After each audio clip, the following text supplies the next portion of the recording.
करीना अपनी सहेलियों के साथ मूवी देखने गई हुई थी। शाम के 5 बजे मूवी ओवर होती है और वो थिएटर से बाहर निकलती है। देख लिया, तुम सब शर्मा रही थी, हुआ कुछ नहीं ना? अरे भाई, जब 700 रुपए का पॉपकॉर्न का डब्बा लिया है और रिफिल करवाने के 50 रुपए अलग दिए है, तो क्यों ना अपना टिप्पा हम साथ में लेकर आए। 700 रुपए कम होते हैं क्या? वो भी हमने इंटरवल पर तो बकेट लिया ही है, एक बार सिर्फ रिफिल करवाया था, वो भी देखो पूरा टब भरा हुआ है, ऐसे ही अंदर छोड़ देती क्या? अनाज की बर्बादी मुझे तो बिल्कुल भी पसंद नहीं है। वो तो ठीक है करीना, पर तुझे थोड़ी ना 700 रुपए भरने पड़े अकेले, सभी ने मिलाए थे पैसे, 4 लोग हैं हम, कितने रुपए पड़ गए? 150 रुपए पर पर्सन। आसपास देख, कोई भी अपना टब बाहर लेकर नहीं आया सिवा तुम्हारे। अरे तो मैं कौन सा कह रही हूँ तुम लोगों को कि ये टब उठाकर अपने घर चली जाओ। मैं अंदर से इसे बाहर लेकर आई हूँ, अब बाहर से अपने घर भी ले जाऊंगी। हर रोज रात को मूवी देखते वक्त थोड़ा थोड़ा पॉपकॉर्न खाऊंगी, ऐसे ये हफ्ता भर चल जाएगा। बस माइक्रोवेव में गर्म ही तो करना है। इतने पैसे बचाकर कहाँ जाओगी? इसे बचत करना नहीं कहते, इसे पैसों का सदुपयोग करना कहते हैं। बिजनेसमैन का दिमाग ऐसा ही होना चाहिए। करीना ये कह रही थी, तभी उसकी नजर एक टू लेट बोर्ड पर पड़ती है। बिक्री के लिए ढाबा, अरे वाह, ढाबा बिक रहा है, ये तो बड़ा सही हो जाएगा। आजकल लोग कपड़े ना के बराबर पहनते, सोना चांदी लेने तो पीएम साहब ने मना किया है, और अगर कुछ है मार्केट पर अपनी पकड़ रखे हुए तो वो है एक दवाइयां और दूसरा है खाना। अगर इस ढाबे को खरीद कर हमने खाने का काम शुरू कर दिया ना, फिर तो कोई टेंशन ही नहीं है। एक दुकान के ऊपर लगे बोर्ड की तस्वीर अपने फोन में कैप्चर करके करीना पॉपकॉर्न का टब अपने घर लेकर चली जाती है। आप थिएटर से पॉपकॉर्न ले आई भाभी, किसी ने देखा नहीं? अरे देखा तो देखा, सब यही सवाल क्यों पूछ रहे हैं? लोग देखेंगे, सोचेंगे, कुछ बोलेंगे, उसके लिए हम अपनी लाइफ क्यों जिए? ये कैसा इंसाफ है दीदी? पीवीआर वाला पॉपकॉर्न घर में खाना होता है, सो मैं ले आई। अच्छा तो एक प्लेट में थोड़ा पॉपकॉर्न मुझे भी दे दो, मैं जरा नेटफ्लिक्स पर लॉकअप सीजन 2 देखने जा रही हूँ। पॉपकॉर्न खाते हुए देखूंगी तो और मजा आएगा। और एक प्लेट में पॉपकॉर्न लेकर नेहा अपने कमरे में जाकर आराम से लॉकअप प्रीमियर एंजॉय करने लगती है। तभी पड़ोसन के घर से लौटी सुजाता आवाज लगाती हुई कहती है, बर्तनों को पलट कर क्यों रख दिया है? कहाँ गए सबके सब? मैं 2 कदम बाहर क्या निकाल देती हूँ, पूरे घर को रेगिस्तान बनाकर रख देते हैं सारे। 5:30 बज गए, सोई पड़ी हो क्या बहू? छुटकी का भी समझ में नहीं आता, अभी 4 महीने पहले पिक्चर देख कर आई थी, फिर पिक्चर देखने चली गई। पैसे तो ऐसे उड़ाती है ये, क्या बताऊं अब। अरे यही है हम सुजाता जी, क्यों मूड खराब कर रही हैं आप अपना? आप थी नहीं तो हमने सोचा जरा कमर सीधी कर ले। सहेली के यहाँ गई हुई थी ना आप, बताइए क्या खा कर आई, छोले भटूरे या पाव भाजी? कैया की सास है नीलिमा, एक पानी का गिलास किसी को पकड़ाना नहीं चाहती, वो क्या ही मुझे पाव भाजी और छोले भटूरे खिलाएगी, एक कप चाय भी नहीं पिलाई। अरे बहू कहाँ हो, चाय मिलेगी कि नहीं? 5 बजे तो कमरे में आई हूँ सारा काम निपटाकर, और 5:30 बजे फिर से रसोई में जाओ। ये रसोई तो जादूगर की चक्की हो गई है, रुकती नहीं है। ऐसे ही चलता रहा तो मैं जरूर रुक जाऊंगी। कमरे में कपड़े बदल रही करीना अपनी सास की आवाज सुनकर किचन में जाती है। नीशू भी रसोई में चाय बनाने पहुंचती है। अरे करीना तुम आ गई, दोपहर का पूरा खाना मैंने बनाया था, अब शाम का जरा चाय नाश्ते का तुम देख लो। जिस हिसाब से इस घर में 24 घंटे रसोई चलती रहती है, मुझे तो लगता है मैं हाईवे के किसी ढाबे पर काम कर रही हूँ। पर वहां काम करने का फायदा होता है, एज ए शेफ मुझे 10-12 हजार तो मिल रहे होते, यहाँ तो फूटी कौड़ी नहीं मिलती। अब कमरे में जाइए भाभी, मैं चाय नाश्ते की तैयारी कर रही हूँ। किचन में आई थी मैं, जूठे बर्तन भी धो दूंगी, आप आराम से जाइए। चाय के साथ 4 टिकियों की चाट बनाकर करीना बाहर हॉल में लेकर आती है और अपने सास ससुर के साथ खुद भी चाय का कप लेकर पीने बैठ जाती है। और मम्मी जी, कैसा रहा नीलिमा आंटी के घर जाना? भाभी बता रही थी आंटी ने कोई नया बिजनेस शुरू किया है। नीलिमा ने नहीं किया है, उसके बड़े बेटे ने पुणे में कोई रेस्टोरेंट खोला है। अब बताइए ये काम बाकी रह गया है क्या? बेचारी ने अपने गहने बेचकर उसे 15 लाख रुपए देकर इंजीनियरिंग करने भेजा था, और 4th ईयर में पहुंचते ये लड़का वहां जाकर हलवाई बनकर बैठ गया। इसीलिए उसने मुझे बुलाया था कि मैं फोन करके समीर को समझाऊं। समझाया मैंने उसे कि ये सब काम हम जैसे लोगों का नहीं होता है, खाने का काम बड़ा मुश्किल होता है। एक तो क्या पता रेस्टोरेंट में कितने कस्टमर आएंगे नहीं आएंगे, ऊपर से सामान का ध्यान रखो, सामान 2-2 घंटे में इतनी गर्मी में सड़ जाता है, ऊपर से आप पूरी तरह खाना बनाने वाले पर और वेटर पर निर्भर हो जाते हो। ये हम लोगों का काम है ही नहीं भाई, ऑफिस में बैठकर काम करने वाले लोग हैं हम, क्यों जी? ये कोई बात नहीं हुई मम्मी जी, ऑफिस के अंदर भी ऐसा नहीं है कि बॉस अपने एम्प्लॉय की पूजा करता है। इनफैक्ट आप बीमार रहो, आपके घर में शादी हो या किसी की मैयत, आपको अगर ऑफिस से कॉल आ गया तो आपको पहुंचना ही पड़ेगा। अपने बिजनेस में क्या है, अगर कोई ऊंच नीच हो जाए, घर पर कोई बीमार है, तो आदमी शटर डाउन कर घर पर रुक सकता है। और चीजों के बिजनेस हो सकते हैं, खाने का बिजनेस क्यों करना है? जवान लड़के को इंजीनियरिंग की है तो खाना जिस इलेक्ट्रॉनिक चीज पर बन सकता है वैसे किसी चीज का ही बिजनेस कर ले भाई। बात तो पड़ोसियों की थी, पर खाना बनाने की थी, इसीलिए ना ही उस काम को तवज्जो दी गई, ना ही उस बात को। रसोई का काम कभी खत्म होता ही नहीं। शाम को चाय नाश्ते के बर्तन को धोने के बाद फिर से करीना रात के खाने के इंतजाम में लग जाती है। दोपहर के चावल पड़े हैं, दीदी तो 7 बजे तक रात का खाना खा लेती है, मैं उनके लिए चावल फ्राई कर देती हूँ। तू रात का देख ले क्या बनाएगी। क्या आपने कुछ कहा क्या भाभी? लगता है पिक्चर कुछ ज्यादा ही अच्छी थी, तभी तो जब से आई हो तब से खोई खोई सी हो। खोई खोई तो थी करीना, क्योंकि उसका दिमाग किसी बिजनेस के बारे में सोच रहा था। रात को बर्तन धोने के बाद वो अपने कमरे में आती है और अपने फोन में आज की फोटोज देखने लगती है। तभी उसे वो फोटो दिखती है जो उसने कैप्चर की थी। 11 बज गए, ज्यादा देर नहीं हुई, फोन करके पूछूं? नहीं, सुबह कॉल करती हूँ, बात कर ही लेती हूँ। अगर सामने वाला कंफर्टेबल नहीं होगा तो फोन नहीं उठाएगा, और हो सकता है वो लोग बहुत इमरजेंसी में ढाबे को बेच रहे हो। अगर सुबह का सोचती रहूंगी तो कहीं ढाबा हाथ से निकल ना जाए। करीना बैनर पर दिए हुए नंबर पर फोन लगाती है और सामने से एक आदमी फोन उठाता है। आपके घर में कोई जेंट्स नहीं है क्या? आपको जेंट्स लेडीज से मतलब है या ढाबा बेचने से? मुझे क्या है, सामने पैसे देने वाला अगर हाथी भी हो तो मैं बेच दूंगा ढाबा। वो क्या है ना, ढाबा तो ठीक ही चल रहा था मेरा, फिर मेरी बीवी भाग गई तो अब दुकान खोलने का जी नहीं करता। ये सब छोड़ छाड़ कर मैं हिमालय पर जा रहा हूँ। और एक बात याद रहे, नीचे ढाबा है और ऊपर 2 कमरा दिखेगा तो पूरी प्रॉपर्टी साथ में बिकेगी।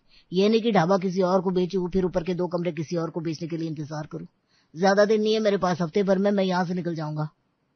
ढाबे के साथ 2 कमरे भी है, ये तो और अच्छी बात होगी। मतलब कि कुछ स्टोर करने के लिए भी सोचना नहीं पड़ेगा, और अगर नींद आई तो उस कमरे में जाकर इंसान सो भी सकता है। ठीक है भैया, मैं कल सुबह आती हूँ, अगर प्रॉपर्टी पसंद आई तो उसी वक्त टोकन दे दूंगी। करीना के चेहरे पर खुशी और आशा की मुस्कान छा जाती है। वो आराम से सो जाती है। अगली सुबह, मुझे ऑफिस जाना है, पर तुम कहाँ जाने के लिए तैयार हो रही हो? आज क्या मेरे साथ ऑफिस आ रही हो? नहीं, मैं कहाँ ऑफिस जाने लगी, ये तो तुम्हारा काम है। तो तुम्हारा काम क्या है? घर पर खाना बनाना और किटी जाकर मूवी देखना। कल ही मूवी देखकर आई हो ना, फिर तैयार होकर जा रही हो। मम्मी मना कर देगी, रहने दो। पूरे साल जब मैं खाना बनाती हूँ, त्योहार में मेहमान मजे कर रहे होते हो, तुम होली में छत पर रंग खेल रहे होते हो, पर मैं यहाँ बैठकर खाना पका रही होती हूँ। तब मम्मी तुम्हें नहीं बताती कि बहू पसीने में भीगकर खाना बना रही थी। एक दिन मूवी क्या चली गई, तुम्हें बताना मिस नहीं किया मम्मी जी ने। किटी की ग्रुप में गई थी, इस बार रेस्टोरेंट में न जाकर सभी ने मूवी जाने का प्लान किया था। अच्छा, सॉरी। अच्छा, तुम जा कहाँ रही हो? मेरे साथ चलो, पता चल जाएगा कहाँ जा रही हो। मुझे साथ चलने को बोल रही हो? ये सही रहेगा, साथ ही वापस भी ले आऊंगा, नहीं तो यहाँ वहां शॉपिंग करती भटकेगी। अच्छा ठीक है, नाश्ता लगाओ, नाश्ता करके चलते हैं। डाइनिंग टेबल पर खाना लगता है। दोनों पति पत्नी फटाफट नाश्ता कर लेते हैं और फिर साथ में निकल जाते हैं। बाइक एक छोटे से ढाबे के पास रुकती है। उसके ऊपर का हिस्सा लगभग गिरने वाला था। बाप रे बाप, कितना मनहूस ढाबा है, पूरे इलाके की शोभा बिगाड़ रहा है। कभी इसी ढाबे से कई लोगों का पेट भरा होगा। करीना बाइक से उतरती है और ढाबे के मालिक से जाकर बात करती है। इतनी सी जगह के लिए 10 लाख रुपए? गम में डूबा हुआ हूँ, पागल नहीं हूँ मैं। 10 लाख क्या, ये 20-25 लाख की प्रॉपर्टी है, मेन बाजार की चीज है। वो तो मैं गम का मारा हूँ, इसलिए यहाँ से जा रहा हूँ। थोड़ा रिनोवेशन ही तो करवाना है, बाकी कोई दिक्कत नहीं है। बहुत जागृत जमीन है मेरी ढाबे की, लेना है तो लो, नहीं तो सुबह सुबह मूड खराब मत करो। करीना फौरन अपनी जेब से सोने की चेन निकालती है और सिकंदर के हाथ में रख देती है। सुनहार के पास पता कर चुकी हूँ मैं, 51,000 की चेन है, ये टोकन मनी होगी, बाकी पैसे 2 दिन में मिल जाएंगे। बस फिर क्या था, आज घर के दोनों बेटे ऑफिस नहीं जाते और मच जाती है कलेश। तो मैं आप लोगों से पैसे थोड़ी ना मांग रही हूँ, मत दीजिए पैसे। वैसे भी सभी को हमारा काम फालतू ही लगता है, वहां जाकर कम से कम खाना बनाएंगे तो पैसे तो आएंगे और नाम भी होगा। मुझे किसी और से उम्मीद नहीं है। भाभी आप बताइए, आपका क्या कहना है? मेरी इस बार 2 लाख की किटी उठी है, पैसे रखे हुए मेरे पास। सोचा था एफडी कर दूंगी, पर कोई बात नहीं। बाकी 3 लाख के इंतजाम के लिए मेरे गहने हैं ना, शादी वाले, उन्हें बेच दूंगी। सोने का रेट वैसे भी बढ़ा हुआ है, मैं भी यही सोच रही थी, अपने सारे गहने बेच दूंगी। 5-7 लाख के गहने तो मेरे पास भी हो गए, 10 लाख तैयार। तो पापा जी हम प्रॉपर्टी खरीद रहे हैं, ऊपर 2 कमरे हैं, दोनों में हम देवरानी जेठानी मैनेज कर लेंगे।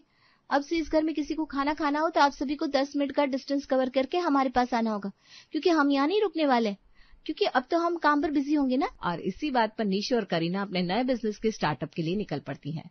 ढाबे को एक कूल सा मेकओवर दिया जाता है, ऊपर के दोनों कमरों की मरम्मत करवाई जाती है और इस तरह शुरू हो जाता है बिजनेस।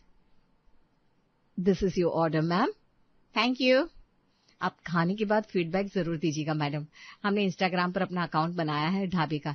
यहाँ खाने के बाद अगर आप हमारे अकाउंट को फॉलो करेंगे तो आपको 5% डिस्काउंट मिलेगा। और प्लीज फीडबैक देना मत भूलिएगा, क्योंकि हमारा नया बिजनेस है ना। बिल्कुल बिल्कुल। आज ढाबा खुला ही था, दोनों तरफ सोसाइटीज थी और वो लोग थे जो इस ढाबे को पूरी तरह अवॉइड करते थे। पर इस बार करीना ने ऐसा दिमाग लगाया कि ढाबे पर यंगस्टर्स की लाइन लगी पड़ी थी और उन्हें देखकर आसपास के सोसाइटी वाले भी हैरान थे। तुम देख रही हो, यंगस्टर सारे लाइन लगाए बैठे हैं यहाँ खाने के लिए। मैंने सुना है पुराना ओनर इस बिजनेस को हैंडल नहीं कर रहा है, कोई 2 औरतें आई हैं। बिल्कुल सही सुना है तूने। और इन्होंने इंस्टाग्राम पर अपना अकाउंट बनाया है, द 2 गर्ल्स ढाबा। ऑनलाइन इतनी प्रमोशन करेंगे तो यंगस्टर तो पहुंचेंगी। पास में बॉयज हॉस्टल भी है, कॉलेज भी है। ऐसे ही हॉस्टल के बच्चे इसमें खाना नहीं चाहते, और जब पास में ही ढाबे का खाना मिलेगा तो क्यों नहीं कोई खाएगा। और इन्होंने कल स्कीम भी निकाल रखी है, जो उनके प्रोफाइल को फॉलो करके आएगा तो 10% डिस्काउंट मिलेगा। तो क्या बोलते तू, एक बार चलकर देखिए क्या कैसा काम चल रहा है, अंदर कुछ है भी कि नहीं। प्रीति और सिंपी ढाबे पर जाती है। तो मेनू में क्या है? मुंबई की कांदे पोहे से लेकर दार्जिलिंग की मोमोज तक सब कुछ है मैडम। हमारे ढाबे पर आपको बैठे बैठे पहाड़ों वाली मैगी से लेकर पतझड़ के मौसम के पापड़ का मजा मिल सकता है। तो ये पहाड़ों वाली मैगी क्या पहाड़ से बनाकर लाने वाले हो आप लोग? वैसे इंटीरियर पर कोई खर्चा नहीं किया आपने? बिल्कुल सही समझे मैम, हमने इंटीरियर पर खर्चा नहीं किया, क्योंकि ये रेस्टोरेंट नहीं है, ये ढाबा है। आपको लगना चाहिए कि आप स्ट्रीट फूड खा रहे हो, और वो खाना घर के खाने की तरह हेल्दी भी हो। रेस्टोरेंट में क्या है ना, 2-2, 3-3 महीने की ग्रेवी बनाकर डीप फ्रीज में रख देते हैं। यहाँ जो है आपके सामने दिख रहा है, हमारा किचन भी खुला है जो कि आपके सामने है। आपको यहाँ खाना हेल्दी और फ्रेश ही मिलेगा। और हम औरतें जब अपना घर परिवार बच्चे ससुराल संभाल रही है तो आप लोगों के पेट, हेल्थ और जुबान का स्वाद तो संभाल ही सकती है। दोनों देवरानी जेठानी बहुत ही अच्छी तरीके से कस्टमर को हैंडल कर रही थी। इसी तरह दिन बीत रहे थे। फिर एक सुबह अपनी बहू की गैर मौजूदगी में खाना बना बनाकर परेशान हुई सुजाता सभी के साथ ढाबे पर पहुंचती है। ढाबा खोल ही लिया आखिर तुम लोगों ने। 1 हफ्ते से तुम दोनों घर नहीं आए, बाहर वाले क्या सोचेंगे ये भी नहीं सोचती। दोनों देवरानी जेठानी साथ में है, कौन क्या ही सोच लेगा मम्मी जी। और उन लोगों को आपकी फिक्र होती तो आपके घर आकर 2 रोटी पहुंचा देते, पर कोई आया नहीं ना। आखिर में आपको ही हमारे पास आना पड़ा ना। हम तो पहले से यही कह रहे थे। गर्मा गर्म फुलके बन रहे हैं और आलू की सब्जी, कुरकुरी भिंडी और इमरती है मम्मी जी। पापा जी आप और नेहा दीदी और बाकी सब एक साथ बैठ जाइए, आराम से खाइए और फिर ऊपर जाकर कमरे में आराम कर लीजिएगा। मैं तो कहती हूँ दिन भर आप सब यहीं रहिए, फिर सीधे रात को ही घर जाइए। करीना ये कह रही होती है कि उसकी नजर अपने पापा जी पर पड़ती है, जो इधर उधर कस्टमर्स देख रहे थे।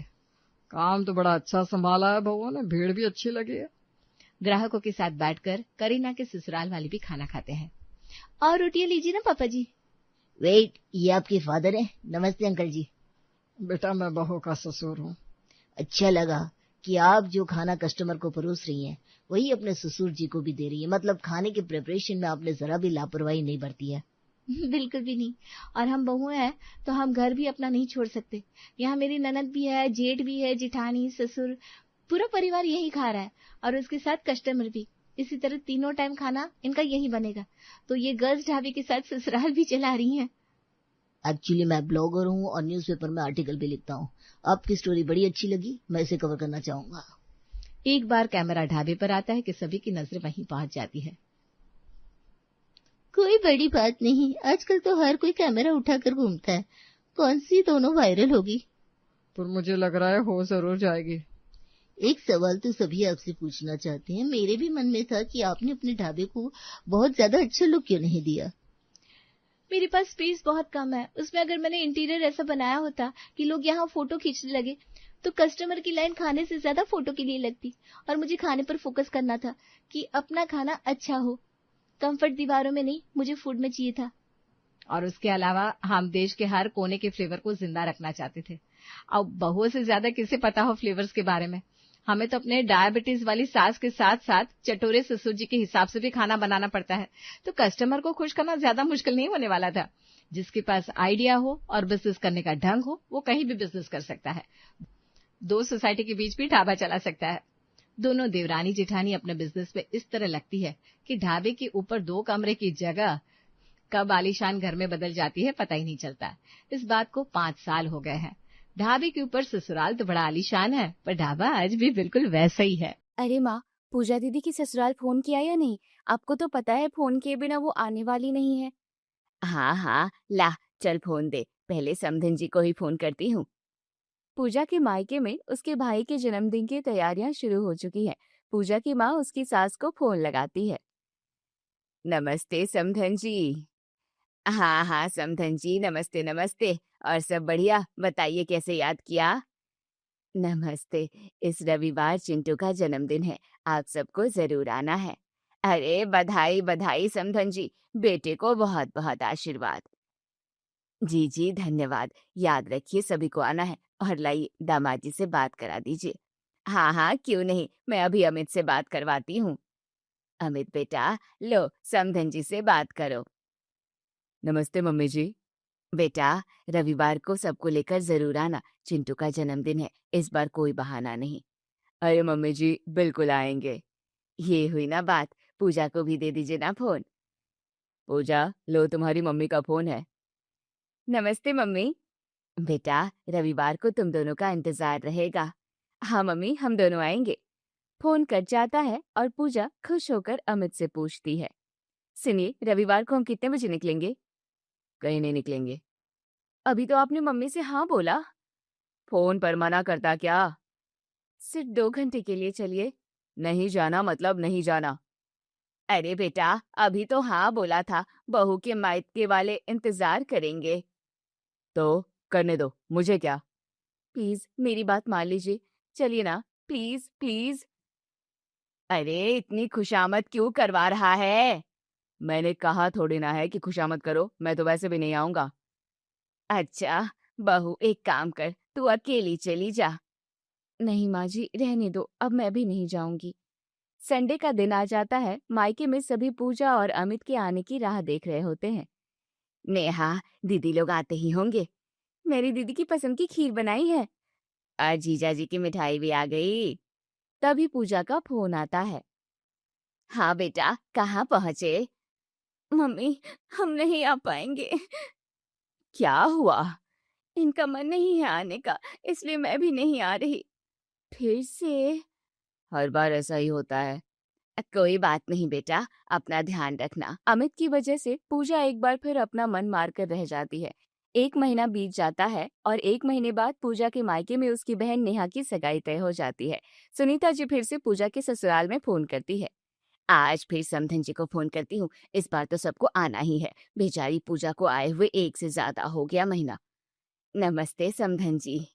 नमस्ते नमस्ते जी, वो खुशखबरी थी, नेहा की सगाई तय हो गई है। इस रविवार सगाई है, आप सबको जरूर आना है।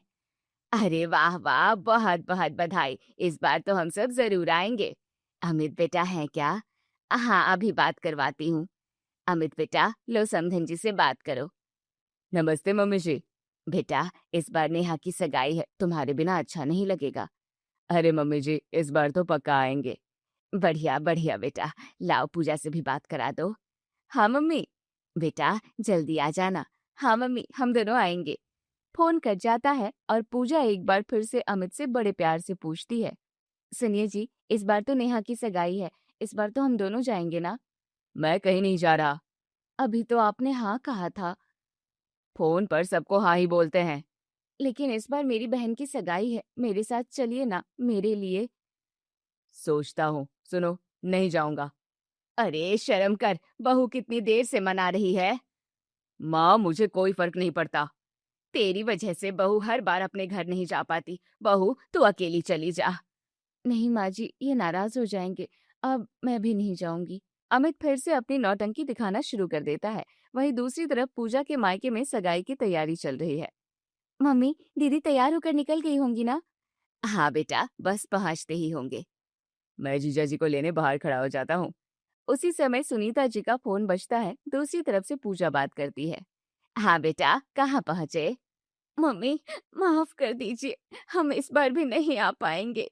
दीदी, मेरी सगाई में भी नहीं आओगी? मैं बहुत आना चाहती थी। जीजा जी फिर नहीं माने? नहीं। ठीक है बेटा, अपना ध्यान रखना। लगता है अब बच्ची तभी आएगी जब उसका पति चाहेगा। दीदी के बिना मेरी सगाई अधूरी लग रही है। ये जीजा इतना कलेश क्यों करते हैं? पूजा के बिना ही नेहा की सगाई हो जाती है। अब करीब 2 महीने बाद पूजा के मायके में पापा की शादी की सालगिरह का कार्यक्रम रखा गया है। इस बार पूरा परिवार तय कर चुका है कि पूजा और अमित दोनों को हर हाल में बुलाना है। समधन जी, इस बार मना मत कीजिएगा, आप सबको जरूर आना है। इस बार मैं अमित को लेकर भेजूंगी। लो, अमित से बात कर लो। नमस्ते मम्मी जी। बेटा, इस बार कोई बहाना नहीं चलेगा। जी मम्मी जी, इस बार आ जाएंगे। फोन कट जाता है। सुनो ना, इस बार सच में चलेंगे ना? पहले मेरी सारी बातें माननी पड़ेगी। मेरे सारे कपड़े पैक करो, जूते भी चमकने चाहिए, रास्ते के लिए स्नैक्स भी बना देना। जी, सब तैयार कर दूंगी, आप बस चलिए। चलो, इस बार चल ही लेते हैं। कुछ घंटों बाद पूजा और अमित पूजा के मायके पहुंचते हैं। उसे देखकर सब लोग खुश हो जाते हैं। अरे माँ, पापा, देखो दीदी आ गई। जीजा जी नमस्ते। आओ बेटा, सफर कैसा रहा? ठीक था। पहले पानी पी लीजिए। इतने देर बाद पानी याद आया? सब हैरान होकर एक दूसरे का चेहरा देखने लगते हैं। लो बेटा, ठंडा जूस भी ले लो। पहले पानी फिर जूस, कोई एक चीज नहीं दे सकते? सॉरी जीजा जी। जीजा जी, आपका कमरा तैयार है। एसी पहले क्यों नहीं चलाया? अभी चला देता हूँ। आओ बेटा, बैठकर बातें करते हैं। पहले चाय पिलाइए। अभी बनाती हूँ। 2 मिनट बाद। इतनी देर में चाय बनती है क्या? बस आ गई। लो बेटा। छी, कैसी चाय है? चीनी कितनी ज्यादा है, डायबिटीज करना चाहते हो क्या? दूसरी बना देती हूँ। मम्मी, रहने दीजिए। नहीं, मुझे ये चाय नहीं पीनी है। शाम को सालगिरह का छोटा सा कार्यक्रम शुरू हो जाता है।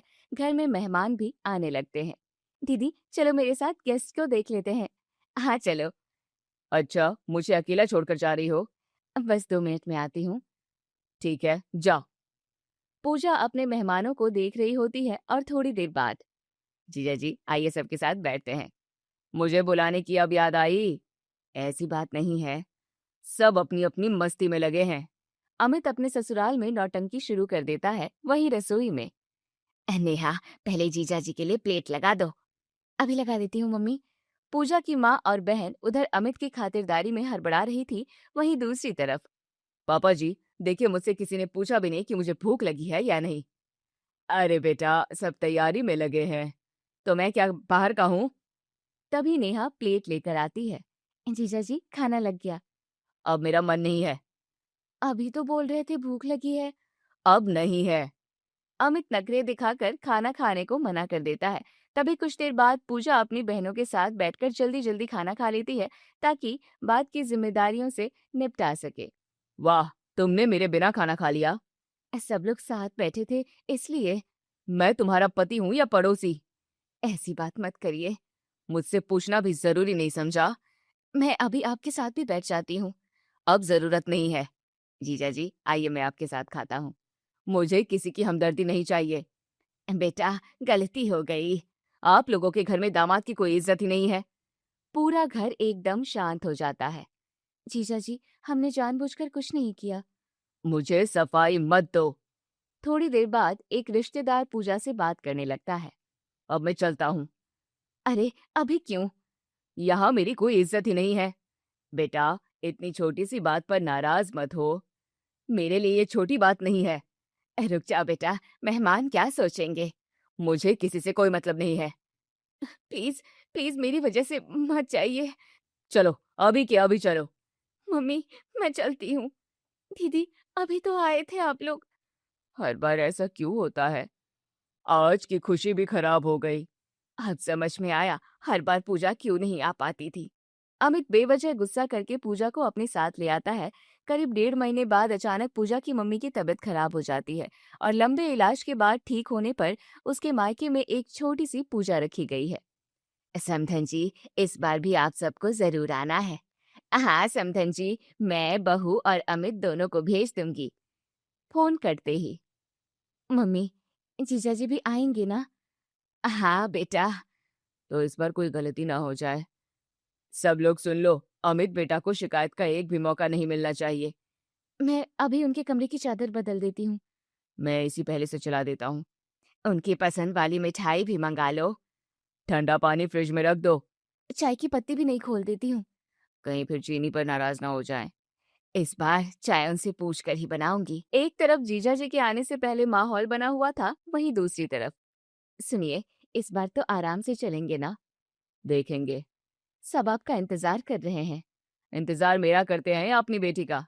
ऐसी बातें मत कीजिए बेटा, इस बार कोई ड्रामा मत करना। आपको लगता है मेरी गलती होती है? हर बार तेरी ही होती है। चलो देखते हैं। कुछ देर बाद दोनों मायके पहुंचते हैं। दरवाजा खुलते ही, आ गए, आ गए। पानी ले आओ जल्दी। पहले जूस देना। नहीं, पहले पानी। अरे पूछ तो ले, क्या देंगे? कुर्सी इधर रखो, तकिया भी रख दो। मम्मी क्या हुआ? कुछ नहीं बेटा। इतनी भाग दौड़ क्यों मची हुई है? कुछ नहीं जीजा जी, लगता है मेरी वजह से सब परेशान हैं। नहीं, नहीं जीजा जी। बेटा पहले बताइए, चाय पियेंगे या कॉफी? अब पूछ रही हैं, चलो चाय ही बना दो। जीजा जी मिठाई लीजिए। पहले सबको दे दी? नहीं, सबसे पहले आपको ही दे रहा हूँ। मम्मी आप लोग इतने डरे हुए क्यों लग रहे हो? दीदी, अब जीजा जी के आने से पहले पूरे घर में टेंशन हो जाती है। क्या? बेटा हर बार डर रहता है कि कहीं फिर कोई बात पकड़कर नाराज ना हो जाए। मुझे माफ कर दो, इसमें तेरी कोई गलती नहीं है बेटा। पूजा फिर से शर्मिंदा होकर मायके से ससुराल वापस चली जाती है। अब करीब 20 दिन बाद रक्षाबंधन आने वाला है। मायके से फिर फोन आता है। नमस्ते समधन जी, इस बार राखी है, पूजा को जरूर भेज दीजिएगा। हाँ हाँ, क्यों नहीं। अमित बेटा भी साथ आए तो अच्छा लगेगा, पहले उससे बात कर लीजिए। नमस्ते मम्मी जी। बेटा राखी पर जरूर आना। जी मम्मी जी, देखते हैं। अच्छा, पूजा से बात करा दो। हाँ मम्मी। बेटा इस बार मना मत करना। जी मम्मी। फोन कट जाता है। सुनिए, राखी पर निकलेंगे ना? नहीं। फिर से? हाँ फिर से। भाई पूरे साल इंतजार करता है। मुझे कोई फर्क नहीं पड़ता। मैं अकेली चली जाऊं? पहले मुझसे पूछ रही हो, फिर अपनी मर्जी करोगी? बस बहुत हो गया अमित। अब क्या हुआ? हर बार बहू को रोकता है तू। तो इस बार बहू तुझसे पूछेगी भी नहीं। क्या मतलब? मतलब साफ है। बहू। जी माँ जी, तू अकेली चली जा। लेकिन अब इसके पीछे अपनी खुशियां मत छोड़, ये नाराज हो जाएंगे। होने दे, तेरा भी अपने मायके पर हक है। सच में चली जाऊं? हाँ, और इस बार इससे पूछना भी मत। माँ, आप मेरी बात काट रही हैं? नहीं, तेरी गलत आदत काट रही हूँ। जाना है तो चली जाए। ये तो जाएगी। अगली सुबह जल्दी उठकर पूजा तैयार होती है और तैयार होकर कैब में बैठकर जाने लगती है। माँ जी, मैं निकल रही हूँ। खुशी से जा बेटा। वहीं उधर मायके में, मम्मी दीदी आने वाली है। जल्दी पानी रखो, जीजा जी भी होंगे ना। सोफा साफ कर दो। जूस निकालो, मिठाई रखो। दीदी का फोन आया, बस पहुंचने वाली है। डोरबेल बजती है। आ गए। जीजा जी को पहले अंदर बुलाना। दरवाजा खुलता है। नमस्ते। पूजा जाकर सोफे पर बैठ जाती है, लेकिन सबकी नजरें उसके पीछे चली जाती है। दीदी, जीजा जी कहाँ हैं? अरे पीछे नहीं आ रहे? बेटा अमित कहाँ है? मैं अकेली आई हूँ। पूरा घर एक दूसरे का चेहरा देखने लगता है। अकेली? हाँ, इस बार सिर्फ आपकी बेटी आई है। सच में? मतलब जीजा जी नहीं आए? नहीं। एक पल की खामोशी, फिर पूरे घर के चेहरे खिल उठते हैं और चिंटू जोर से चिल्लाता है। अये हये, बल्ले बल्ले, जीजी आई, जीजा के बिना ससुराल। रक्षाबंधन के दिन पहली बार बिना किसी डर और तनाव के अपने मायके में खुलकर पूजा समय बिता रही है। दीदी, आज तो तुम पहले जैसी लग रही हो। आज किसी बात का डर नहीं है। चलो दीदी, पहले राखी बांधो। आजा मेरे छोटे भाई, अब गिफ्ट भी ले लेना। गिफ्ट नहीं दोगे तो छोड़ूंगी नहीं। दीदी चलो एक रील बनाते हैं। कुछ देर बाद पूजा अपने भाई बहनों के साथ मिलकर एक रील बनाती है और उसे इंस्टाग्राम पर पोस्ट करने लगती है। दीदी फोटो भी डाल दो। अभी डालती हूँ। कैप्शन कैसा रहेगा? घर आकर सुकून मिल गया। बहुत बढ़िया। उधर अमित के घर अमित इंस्टाग्राम खोलता है, पूजा की स्टोरी दिखाई देती है। इतनी खुश लग रही है और मुझे एक बार भी फोन तक नहीं किया, एक बार भी इसे मेरी याद नहीं आई। तभी उसकी माँ उसके पीछे आती है। क्या देख रहा है? कुछ नहीं। बहू खुश लग रही है ना? तो तेरे बिना भी खुश रह सकती है। माँ, सच कड़वा लगता है। पूजा हंसी खुशी मायके में एक दिन और एक रात बिताती है और अगले दिन शाम को पूजा मायके से वापस ससुराल लौट आती है। आई गई महारानी? हाँ, आ गई। बहुत मजे किए? हाँ, पूरे परिवार के साथ। मुझे साथ क्यों नहीं ले गई थी? हर बार तो आप ही मना करते थे। तो एक बार और पूछ लेती। दो दो बार पूछा था। मेरा इंतजार कर लेती। आप कभी आते ही नहीं थे। तुम्हें तो मेरे बिना बहुत अच्छा लग रहा था, क्योंकि इस बार किसी को डर नहीं था। क्या मतलब? मम्मी, पापा, भाई सब डर रहे थे कि कहीं आप फिर से नाराज ना हो जाएं। मैं इतना भी बुरा नहीं हूँ। हाँ, लेकिन सबको आपके आने की खुशी नहीं होती, आपके आने की टेंशन होती है। तुम बढ़ा चढ़ाकर बोल रही हो। आपके आने से पहले सब लोग घबरा जाते हैं। कौन चाय बनाएगा, पानी देगा, कहीं आप फिर नाराज ना हो जाएं। मेरे भाई बहन आपके सामने हंस नहीं पाते। मम्मी पापा हर समय माफी मांगते रहते हैं। बहू बिल्कुल सच कह रही है। माँ, आप भी? मैंने अपनी आंखों से देखा है, तेरी वजह से बहू अपने मायके नहीं जा पाती और जब तू जाता है सबका जीना मुश्किल कर देता है। हाँ, अब जब भी मायके जाऊंगी मैं अकेली ही जाऊंगी। हाँ बहू, अब समझ आएगा अकेलापन कैसा लगता है। अमित बिना कुछ बोले अपने कमरे में चला जाता है। करीब 15 दिन बाद पूजा के मायके में मम्मी का जन्मदिन है। पूजा बेटा, इस बार बस मिलने आ जाना। जरूर मम्मी। अमित बेटा भी आए तो अच्छा लगेगा। मम्मी, इस बार मैं अकेली आऊंगी। ठीक है बेटा, तू आ जा। अगली सुबह पूजा तैयार होकर अपने मायके के लिए निकल रही होती है। माँ जी, मैं निकल रही हूँ। आराम से जाना बेटा। कहाँ जा रही हो? मायके, शाम तक आ जाऊंगी। बहू, देर मत करना। जी माँ जी। पूजा चली जाती है। उधर मायके में पूजा अपने मम्मी पापा भाई बहन के साथ केक काटती है, हंसी खुशी जन्मदिन मनाती है और इंस्टाग्राम पर स्टोरी डालती है। वहीं घर पर बैठा बैठा अमित बेचैन होकर पूजा की स्टोरी देख रहा होता है। देखो तो सही, मेरे बिना कितनी खुश लग रही है। एक बार मुझे याद तक नहीं किया और यहाँ मेरा मन नहीं लग रहा। तभी अमित की माँ फिर से उसके पीछे आकर खड़ी हो जाती है। फिर स्टोरी देख रहा है? जिस घर में जाने से भागता था आज उसी घर की स्टोरी बार बार देख रहा है। अभी भी वक्त है, सुधर जा। सरोज जी अमित को समझाकर चली जाती है। देर रात तक पूजा लौटी नहीं तो अमित पूजा को फोन करता है। हाँ बोलिए। कब आ रही हो? कल आऊंगी, मम्मी बोल रही है एक रात रुकने के लिए। अमित गुस्से में फोन काट देता है। तभी क्या हुआ? घर बहुत खाली लग रहा है। यही खालीपन बहू हर बार महसूस करती थी जब तू उसे उसके अपने घर जाने से रोक देता था। अमित पहली बार बिना कुछ बोले सोच में पड़ जाता है। करीब 1 महीने बाद चिंटू की सरकारी नौकरी लग जाती है। पूरे घर में खुशी का माहौल है। पूछा बेटा, तेरे भाई की नौकरी लग गई, आज ही आजा। आज मिठाई तेरे हाथ से ही खिलवानी है। मैं अभी निकलती हूँ। पूजा जल्दी जल्दी तैयार होती है और तैयार होकर, माँ जी मैं मायके जा रही हूँ। बहुत अच्छी खबर है, जा बेटा। फिर मायके? हाँ। मैं भी चलूं? आपका मन नहीं लगेगा? लग जाएगा। वापस आकर फिर कलेश करोगे? नहीं करूंगा।